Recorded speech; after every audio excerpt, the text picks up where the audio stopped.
Hello and welcome to a very special episode of Weekend Winners in association with BetVictor, where you might have noticed we are not in the studio. We are at Ascot itself to preview day 5 of the Royal meeting. Alongside me, suited and booted, suitably so, Declan Rix and Sam Boswell. Dec, 2 years in a row now we've been here, and yet you're still not donning a top hat. No, I know the old penguin suit doesn't suit my my body shape, so we'll roll with the 3-piece and get on with things. No, you do look very smart all the same. Sam, you are donning the full attire though. Very well done. Yeah, I think I'm odds against to ever grow into the top hat, but there we go. We'll try and pull off the look. And you look lovely, Kate. Dec, it's been a really good week, and I tell you what, it's been a good week for the bookmakers as well. Some big price winners, but we've also had some stars on the show. Let's hope we can find a few winners. Hopefully so, yeah, because we've got loads of competitive action to go at then on Saturday as well. Right, we will start off then with the 305. This is with the Group 2 Hardwick Stakes, the for 4-year-olds and over a mile 4. Now, St. Ledger winner Continuous makes his seasonal debut, heads the betting here. So, Dec, are you with Continuous on this reappearance or not? I think, yeah, it's been the Ryan Moore and Aidan O'Brien show this week, hasn't it, so far? And I'm hoping that continues on Saturday with Continuous.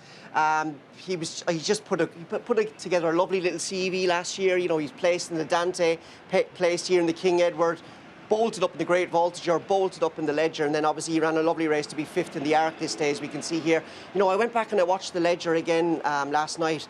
He was so impressive. I forgot how strongly he travelled. He was in front then way too soon, but he kept going well. I just hope he's fit enough to do himself justice, because as a 3-year-old growing into a 4-year-old, he's probably going to be a little bit bigger, a little bit stronger. Aidan is described as a gross horse, will probably improve fitness-wise for the run, but he does have a good record fresh, and he can be a little bit gassy, so I'm hoping he's that kind of horse who just gets himself fitter at home than some of them. So yeah, I'm going to kick off with that, with Continuous. Okay, Continuous then for you. Yeah, we were just watching him back there and how impressive he was in the St. Ledger last year. So Continuous on his reappearance for Dec. Sam, who did you like? I understand the argument for Continuous, but for me, Dec, he's just a little bit short in the betting. When you think about how many of Aidan, especially slightly older horses, have improved for that first run of the season, and it's a big ask to come here first time out. So with that in mind, I've decided to take a swing at a big price. I say a big price. I thought 9 to 1, 10 to 1 was very fair, about Isle of Jura, who for me will absolutely relish this ground. It's pretty warm already here. It's been great all week. Proper good to firm racing ground. And this horse really made hay when going to Bahrain, and then went back to Goodwood, seasonal reappearance, and ran really nicely to win there. Definitely think going up in trip will suit this horse as well, back to 1 mile 4. And there's so much to like about him. I just think he's putting everything together. He's getting better and better. I thought it was quite notable in that first start of the season. He had to give away a £3 penalty, and he drifted in the betting and still won. I think that'll have him absolutely spot on for this. And I thought he's a cracking each-way bet at around 9 to 1. I'll say it's a nice price as well then, isn't he? And of course, with that winning form previously, it's how you weigh it up then at Ascot as well. But yeah, you're definitely right about the temperatures. I'm pleased that we're recording it at this time, because it is starting to get warm. Now, I'm going to be with a horse that's kind of second in the betting at this stage, though. Continuous may just be too good for these, but on the reappearance start, the fact it's a Ballydoyle horse that we know that they've been needing their first starts of this season, and straight into the fire of Royal Ascot, I'm just not entirely sure I'd want to side with him at that price. So Middle Earth, 5 to 2 then for me. Really likeable horse, improving all the time. Signing off last season with listed success at this track over a mile 6 from Chesapeake, who was a talent in his own right when on song. But this reappearance start that we're seeing in Vision was even better again. This was a Group 3 Sky Sports Racing Aston Park Stakes. He was dropping back to a mile 4, but he could be marked up for any number of reasons here. The pace really held up off of an ordinary gallop, yet he was held up in last. And against the inside rail here, the splits that he was able to get and the turn of foot he was able to shows he is not a slow horse. And that form is solid as well, because the second in that was King of Conquest. Now, he matched a 10-year race high. The second and third were in line with the standard for the race, so he certainly got the pace and the class then to be winning this. But a fair bit of disagreement then. Speaking of pace, actually, I don't see an awful lot in here. That would be maybe a little bit of a worry for your horse, I think, maybe just because he can be slow away from the gates, and my horse, because I know he's a good stayer as well. But Candleford could get a little bit loose on the lead. It'll be interesting to see how he goes. I toyed with putting him up as an each-way play, but I stuck with Continuous. Yeah, especially with how the round course has been riding this week. The paces have really been holding up as well. But Sam, just to reiterate. Isle of Jura for me. And Dec? Continuous for me, please. Oh, middle half then for me. So 3 disagreements then in our opening race, but let us know who you fancy in the comments section below. As we move on to our next race, the 3:45, the Queen Elizabeth II Jubilee Stakes, a Group 1 contest for 4-year-olds and over 6 furlongs. Now, Millstream has actually deposed Kinross at the head of the market, Sam. So who do you like? Yeah, I can understand why. I really wanted to take a bit of a swing at this and try and find a bigger price, but it is all about Millstream for me. I think this horse is going to be a really fascinating contender. A 4-year-old's got a good little record in this since 2016. We've had 4 win this race, and I thought the run at York, beating the older horses in the manner that he did, was really, really impressive. Straight after that, this race was sort of highlighted as the next option. And a few have won that race at York and then come here. Not many in recent history have won it, but they've certainly put up some respectable performances. I think William Buick retaining the ride is a massive positive. And I just feel like the fast ground as well, another one that box is ticked here. That was kind of my play. I did think it was quite a difficult contest. There are a few others you can make cases for. Got the old friend, the Wizard of Eye, who did me a massive turn here. I think with Ryan Moore on that horse definitely would be an each-way play and of interest, but I did come down with the favourite at the moment. I think the money at the moment is right. Yeah, the money has really come in then for Millstream. And yeah, if we can't mention that Wizard of Eye form line again, please, that would be fantastic. Dec, hopefully you won't. No, I won't. I'm a friend of Katie Tracey, not like Sam. Like Sam's kind of touched on there, it's a seriously competitive race. I think I'd have ended up with a shortlist of about 3 or 4, even though it's not a massive field. And Sam's horse was actually number 2 on my list. But at the prices, I went with Believing for the George Bowie yard. They're operating at a 33% strike rate at the moment, and from a significant amount of runners. That is a stable that are thriving. Those horses are healthy, and I just think this is a filly who hasn't really got a fair crack at Group 1s. She was 3rd in the Haydock Sprint Cup last year from a wide draw. She then went out to Sha Tin to run in Hong Kong, and it rained and rained and rained before the race, and it didn't suit her. And then she ran here earlier in the week in the King Charles III, and she had an awful draw again, drawn and won.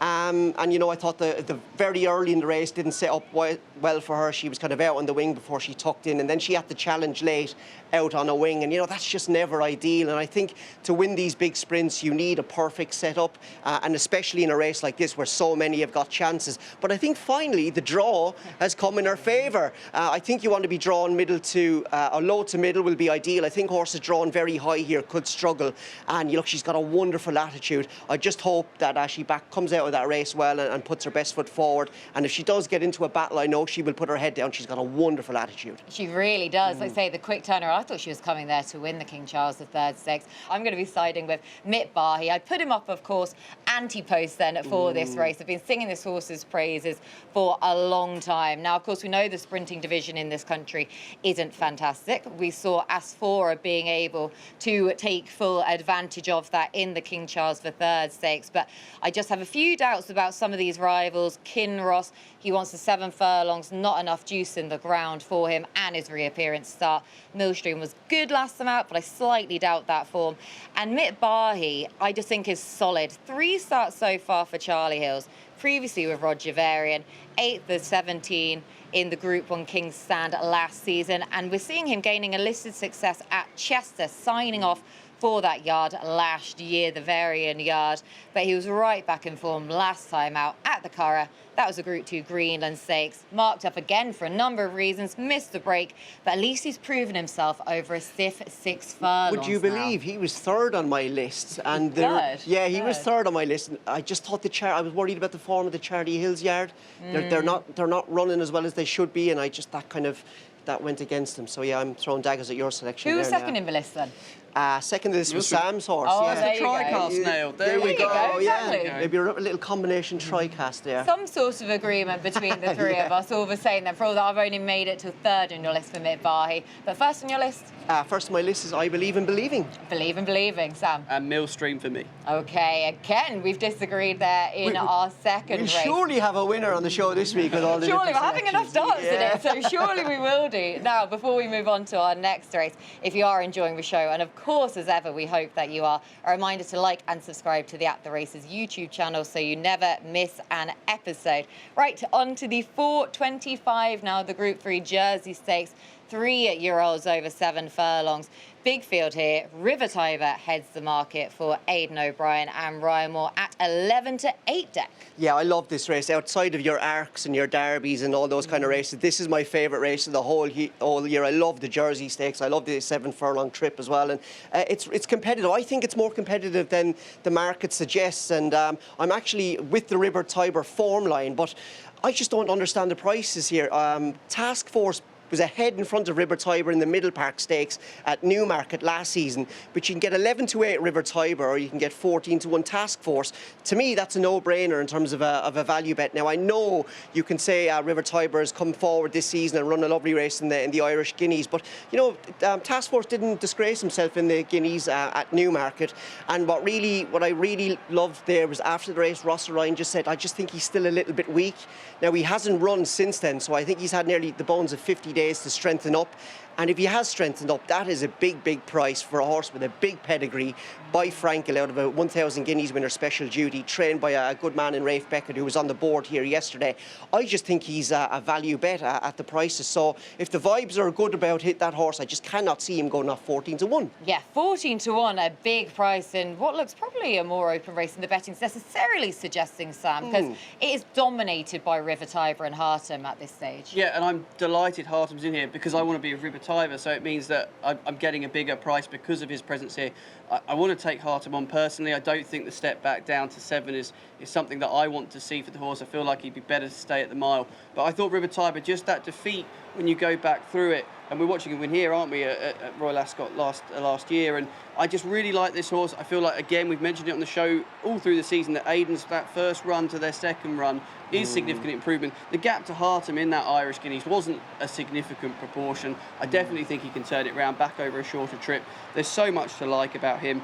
He was going to be my selection. I appreciate his favourite. I do like your angle, Declan, in terms of the value, but for me, I was looking to try and find a winner. And the other thing with Hartum we've got to mention is, well, he's carrying a penalty, which is going to make life tougher. So, and I'm with Sam there. I thought maybe he was worth a crack over 10 as opposed to drop into 7, or even maybe just running in the St James's Palace Stakes. But Wathnan Racing have bought him now, and I understand they are calling the shots, and this is the race they wanted to go in. Yeah, I know. I was slightly disappointed. I understood why, of course, and I mean it paid dividends then, didn't it, for the Hannon Yard to go and win the St James's Palace anyway. But Hartum was just worthy of his place in there. Such a consistent, likeable horse. But if you're paying all that money for him, and this did look the easier option, and from what Rosalind was able to do, I can understand why. Yeah. But I am slightly disappointed, and the fact he's giving away the £3 penalty to River Tiber. But I was really struggling to split them, and of course, Hartum's one of my favourite horses, so it felt wrong to go against him. So I was looking for the each-way alternative, should one of the top 2 fluff their lines,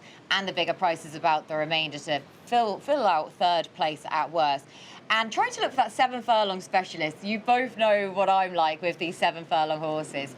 And I think that the 7 furlong specialist at the each-way price is Boiling Point, who might not be a horse that really sort of has been on many people's radar for this.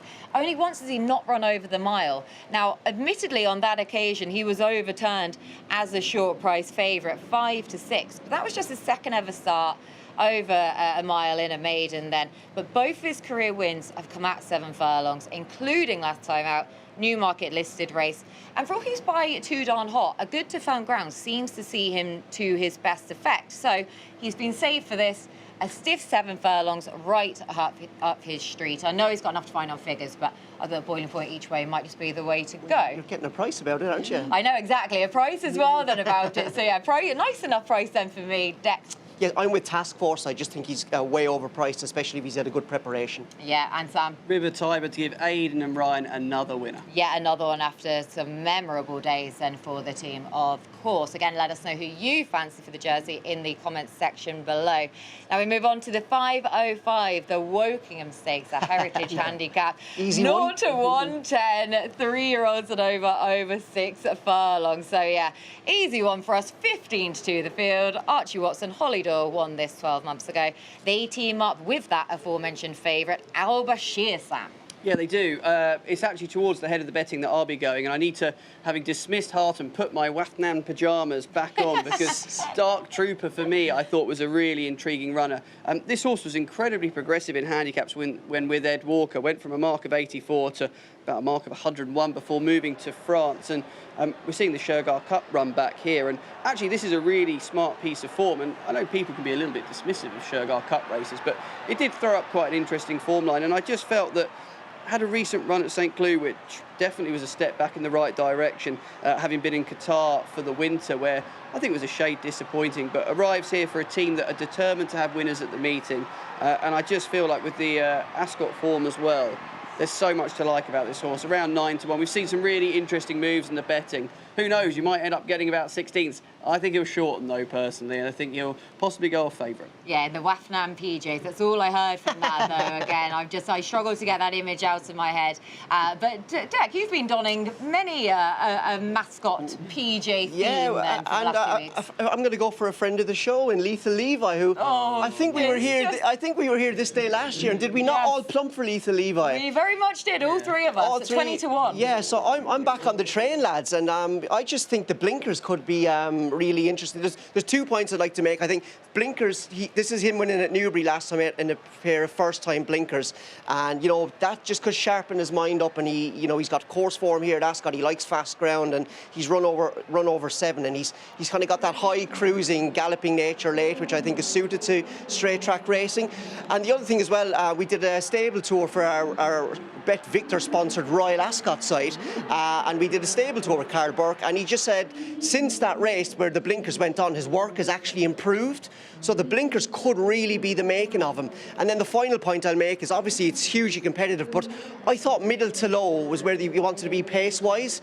But at the same time, a lot of the fancied runners are drawn high, so it was really hard to get a handle of. But if the pace works out well and middle to high is the place to be, we're going to get a big price about a nice horse. Yes, I can't believe this. When I messaged into the group last night with our selections for this race, and as soon as you put in Lethal Levi, I couldn't believe it. Because, I couldn't believe it myself that I was siding with him again. The unofficial mascot of weekend winners. The plushie is still yet to arrive, but I've come down on him as well. And I was running the trends for this race, and with every single box that was getting ticked, he was coming out on top, and yet again he has now. He's a 16-1 chance. He wasn't on our betting graphic there, so he's in the bar as well, Dec, as we may well be later on. But Lethal Levi, I'm slightly concerned about that running style. Recent trends of this race would suggest you want to be held up, rather than if he does what he did last time out. I'm not entirely sure that I want him that far forward, though. But in terms of what we've seen, actually, from the draw so far this week, there hasn't seemed to be a huge bias. No, nothing that we can draw definite conclusions. No, I think Ascot deserve a lot of credit because, all we want in racing and sport is fairness, and I think that the track has been pretty fair across the board this week. If you get a good setup and you're in good form, you're going to have a fair crack, and hopefully that's will be the case here. So kudos to Chris Stickles and his team. Very much so, exactly that. But we are then both with Lethal Levi. What is going on, Sam? I'm not joining you going off the cliff with Lethal Levi. None of us were even on him last time out when he actually won again. I'm going to be a Dark Trooper, but best of luck with that project. I hope he wins for the comedy value of the show. Definitely the comedy element to it, and we will be getting the Lethal Levi plushie if we are able or so lucky to have him win again. Hopefully it'll be like London buses then for Lethal Levi. Right, let us know in the comment section below who you fancy for the Wokingham. Now we're going to be giving you our best bets for this Saturday. Now, the all-important part of Saturday are best bets. So nap, next best, and long shot. Dec, you're up first. Yes, I'm going to take a swing on the final day of Royal Ascot, and I'm going to put up Task Force in the Jersey Stakes. His price just makes absolutely no sense to me, given he finished ahead of the favourite in the Middle Park Stakes last year. He only turned 3 2 days before the 2,000 guineas this season, and I think that the longer the season goes on, the stronger he's going to get, and 7 furlongs could be his perfect trip. He just looks a good value bet to me. And then Believing is going to be the next best for me this week. I just think she's been really unlucky with the setups in these sprint races throughout her career. I think finally drawn middle to low here, she's going to get an ideal setup on her favourite fast ground. So she will do for me, for the George Bowie team, who have absolutely flying at the moment. And then the long shot, we're going to go with good old Lethal Levi. I just think the blinkers could really work the oracle with him again. Go onto the At the Races website and read the stable tour that we did with Cardberg. He did seem to suggest that the blinkers have improved him. If the pace setup, if I'm correct on the pace setup and being middle to high or middle to low is the way to go, hopefully we will come out on top. I really hope so as well. Goodness me. I think that we won't see you for about a week, or myself, if Lethal Levi manages to go and get the job done for us. We might have to visit car. Oh no, there'll be no car park 2 on Saturday, but I'll go to the local instead. We'll find a car park somewhere then. Yeah, and if Lethal Levi goes in, Sam, your best bets. Yeah, good luck with that project, guys. I think I need to send you some sort of like rehabilitation clinic for getting off the Levi train. But right, let's go through mine. The nap is going to be in the last. We've got to wait all the way to the Queen Alexandra, the 6:15. I really like Queenstown here. Finished second to Kyprios the last 2 occasions, just by a length as well. And obviously, that form well and truly looks pretty strong, given he regained his Gold Cup crown here earlier on in the week. Has to go show that the trip's going to suit, but I think the pedigree would suggest there's plenty of staying stamina in there. River Tiber is my next best. I'm confident this horse will turn the form round with Heart-M. I think that drop in trip will really suit, and he'll come on for that first run of the season. And then finally, my long shot. I don't know if we can class 9-1 as a long shot, but we're going to, because I'm hoping we might just sneak a double figure price about Isle of Jura. That good to firm ground, definitely for me, is going to be very, very key. And I think it will step forward for the run at Goodwood. And we have Bet Boost as well. Very, very generous off BetVictor, of course. Now, Dec, your best bet was Task Force for the Jersey. 14-1 to 18-1 for a nap. Goodness me. And then Sam, Queenstown in the Queen Alexandra, 130 to 19-5. Then one of Dec's favourite 19-5. Yeah, wasn't me making the book there. You've got that South African trader back in again, have you? Oh, well, we'll take it all the same. If it's boosted, we are over the moon with that. And my nap has also been boosted, it is fair to say. Now, not quite as original as yours, Dec. I am going with Mit Bahi then for my own nap. The form from last time out in the Group 2 Greenland Stakes is solid, and I think he can be marked up for a number of reasons. Getting away slowly, for all that is by design generally for Mit Bahi, that should really suit him then on the straight track at Ascot, proven over the stiff 6 furlongs now, and I can pick holes in the rivals' form. Next best bet is going to be Middle Earth in the Hardwick. Again, continuous, may just be too good for his rivals, but I'm going to take him on at that price against race-fit rivals, and Middle Earth has just looked an improved model, winning his reappearance last time out, when able to come off of an ordinary gallop, held up last, and he clearly has the pace for a mile 4. And my bigger price horse for long shot then also comes in the Wokingham. Of course, Lethal Levi is my #1 selection, but slightly bigger price. Ali's Dancer in here, who actually will have the ideal running style on recent trends for this race. Held up, I can completely forgive his run at Epsom last time out. He only beat 1 home there. That was his first go at the track. I can forgive any horse for not taking to Epsom, and he definitely didn't. But you go back to his penultimate start at York when he won, that was really likeable, refitted blinkers on again here, and a horse I do not want to dismiss at a price. So Mit Bahi has been boosted in the Queen Elizabeth II Jubilee Stakes, 13-2, now 15-2. Make sure to utilise that boost on the website. Right. That is everything from us then on this week's show, a very special show. Hopefully you have been able to enjoy that. And again, make sure to utilise those boosts as well on the website. But a big thank you to Sam and to Dec for all of their hard work and for making the effort as well. It's been good fun, isn't it? I do enjoy these open broadcasts. They're nice. It has been. And Declan will be in a top hat next year if we renew the show. And if Lethal Levi wins as well then. So 2 things that we're asking for next year's show. Best of luck to you though. Hopefully you have enjoyed the show, and we'll be back in our usual location next week to preview the Northumberland Plate at Newcastle.